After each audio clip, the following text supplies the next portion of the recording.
Hello mga ka-abroad at mga ka-ex-abroad, good morning. Kayo ba ay pamilyar dito sa pinapakita nating bunga na ito? Ito ga ay gulay, gulay ito. Hindi ito prutas. Ito yung tinatawag na ampalayang ligaw. Wild ampalaya. Ayan. May nakapag-try na ba sa inyong kumain ito? Sabi ng mga nakatikim na ay sobrang pait daw.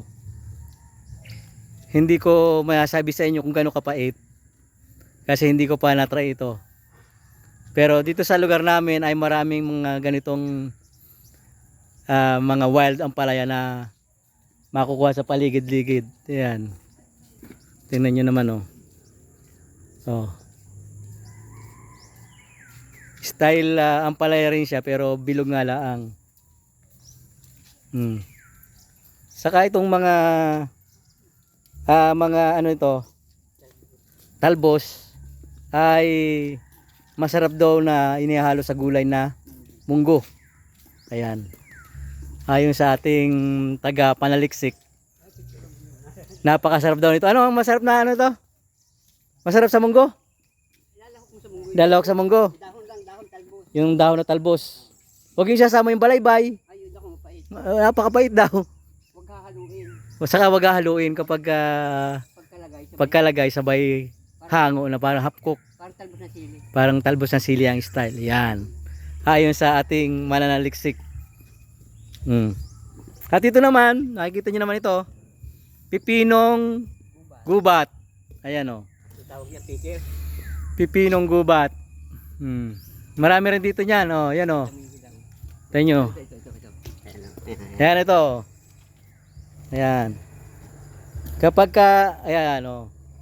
Light green kapag ka hilaw pa. Kapag hinog na ay nagiging parang itim. Violet. Oh, ayan oh. Yan, dark green. O nagbu-blue-blue na, nangingitim. Kung kainin niya ni Utoy. Nakakain daw yan. Nakakain ka na yan, pre. Hindi pa, wala akong naging ano ng ngipin. Wala naman. Si Utoy pagkain. Siguraduhin yung may ngipin kayo pagkakain kayo. Oo, ayun o. Malutong yan eh. Ano. Ito, ayan oh. Kaon si Utoy pagka isang araw. Tuloy ang ulit ni isang araw. Yan. Sinama ko. So, Pinupulutan niya ni Jo. dito sa mga palipaligid lang ng bahay, sa mga bakod-bakod ay may makukuha kayong mga gulayin. Basta magaling lang kayong mag-research, manaliksik. Saka alam nyo kung paano lulutuin. Oh, ayan. Talbos ng balingoy, kahit saan meron yan.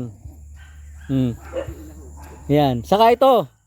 Ito, masarap to. Nakakain ba to, pre? Oo. Ha? Oo. Na-try mo na kumain yan? Oo, bunga ng asis. Bunga ng asis? Oo. Oo. Matamis yan. Comment nga kayo mga ka-abroad, mga ka-ex-abroad kung Marami pinapakita niya. talaga itong bunga ng asis. Na-try mo na? Oo. Oo. Bunga yung asis na maliliit. Na-try na.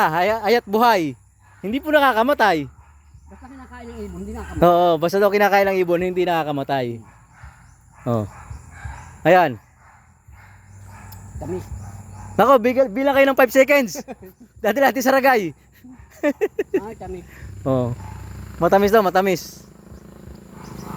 So, yan mga ka-abroad, mga ka-ex-abroad ang mga iba't ibang mga bungang prutas, bungang kahoy na matatagpuan nyo dito lang sa mga paligid-ligid ng bakod. Yung bunga ng kwan, hindi kinakain mo. Yan. So, yan ang ating maikling vlog sa araw na ito. Tayo pala may gulayin oh. Nakapanguha na ng gulayin. Ayan. Papakita ang papagluluto. Ayan oh. Ito yung ampalayang ligaw. Ampalayang bundok, ampalayang probinsya. Tama, talbos ng balingoy. Mayroon pang talbos ng balingoy. Tapos, biglang mayroong tuyo. Ay nako, panarap yan. Di ba mga ka-abroad, mga ka-abroad? Hindi kayo magugutom kung kung masipag lang kayo. Tapos, siyempre, alam nga namang hindi kayo magtrabaho ng konti, pambili ng bigas. Basta may bigas, wala nang problema ang ulam. Madali nang ihanap ng ulam. So, yan lamang muna mga kabrod, mga kaiks abroad. Mula rito sa aming Bicol. Salamat sa panonood and hanggang sa muli. Bye-bye.